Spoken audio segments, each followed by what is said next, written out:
اللہ تمہاری اولاد کے بارے میں تم کو ارشاد فرماتا ہے کہ ایک لڑکے کا حصہ 2 لڑکیوں کے حصے کے برابر ہے، اور اگر اولاد میت صرف لڑکیاں ہی ہوں یعنی 2 یا 2 سے زیادہ تو کل ترکے میں ان کا 2/3 ہے، اور اگر صرف ایک لڑکی ہو تو اس کا نصف ہے، اور میت کے ماں باپ کا یعنی دونوں میں سے ہر ایک کا ترکے میں 6واں حصہ ہے، بشرطے کہ میت کی اولاد ہو،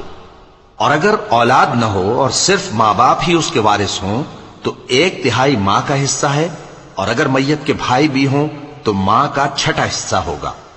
اور یہ تقسیم ترکہ میت کی وصیت کی تعمیل کے بعد جو اس نے کی ہو یا قرض کے ادا ہونے کے بعد جو اس کے ذمے ہو عمل میں آئے گی۔ تم کو معلوم نہیں کہ تمہارے باپ دادوں اور بیٹوں اور پوتوں میں سے فائدے کے لحاظ سے کون تم سے زیادہ قریب ہے؟ یہ حصے اللہ کے مقرر کیے ہوئے ہیں، اور اللہ سب کچھ جاننے والا ہے، حکمت والا ہے۔ اور جو مال تمہاری بیویاں چھوڑ مریں اگر ان کی اولاد نہ ہو تو اس میں سے نصف تمہارا ہے، پھر اگر ان کی اولاد ہو تو ترکے میں تمہارا حصہ 1/4 ہے، لیکن یہ تقسیم وصیت کی تعمیل کے بعد جو انہوں نے کی ہو یا قرض کے ادا ہونے کے بعد جو ان کے ذمے ہو کی جائے گی۔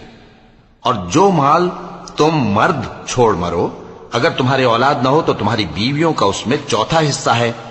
پھر اگر تمہاری اولاد ہو تو ان کا 8واں حصہ ہے۔ یہ حصے تمہاری وصیت کی تعمیل کے بعد جو تم نے کی ہو اور ادائے قرض کے بعد تقسیم کیے جائیں گے۔ اور اگر ایسے مرد یا عورت کی میراث ہو جس کے نہ باپ ہو نہ بیٹا مگر اس کے بھائی یا بہن ہو تو ان میں سے ہر ایک کا 6واں حصہ ہے، اور اگر ایک سے زیادہ ہوں تو سب 1/3 میں شریک ہوں گے۔ یہ حصے بھی بعد ادائے وصیت و قرض بشرطے کہ ان سے میت نے کسی کا نقصان نہ کیا ہو تقسیم کیے جائیں گے۔ یہ اللہ کا فرمان ہے، اور اللہ نہایت علم والا ہے، بردبار ہے۔ یہ تمام احکام اللہ کی حدیں ہیں، اور جو شخص اللہ اور اس کے پیغمبر کی فرما برداری کرے گا اللہ اس کو بہشتوں میں داخل کرے گا جن میں نہریں بہ رہی ہیں، وہ ان میں ہمیشہ رہیں گے، اور یہ بڑی کامیابی ہے۔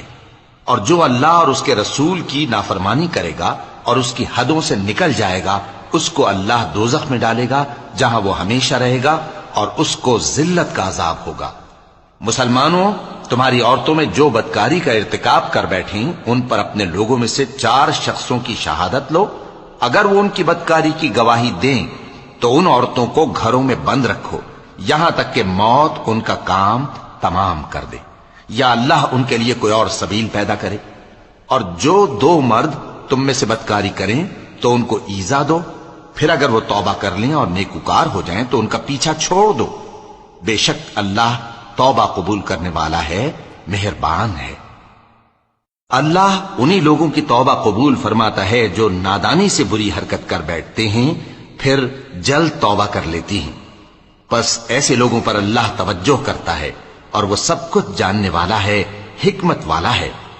اور ایسے لوگوں کی توبہ قبول نہیں ہوتی جو ساری عمر برے کام کرتے رہیں یہاں تک کہ جب ان میں سے کسی کی موت آ موجود ہو تو اس وقت کہنے لگے کہ اب میں توبہ کرتا ہوں۔ اور نہ ان کی توبہ قبول ہوتی ہے جو کفر کی حالت میں مریں۔ ایسے لوگوں کے لیے ہم نے دردناک عذاب تیار کر رکھا ہے۔ مومنوں، تم کو جائز نہیں کہ زبردستی عورتوں کے وارث بن جاؤ، اور دیکھنا اس نیت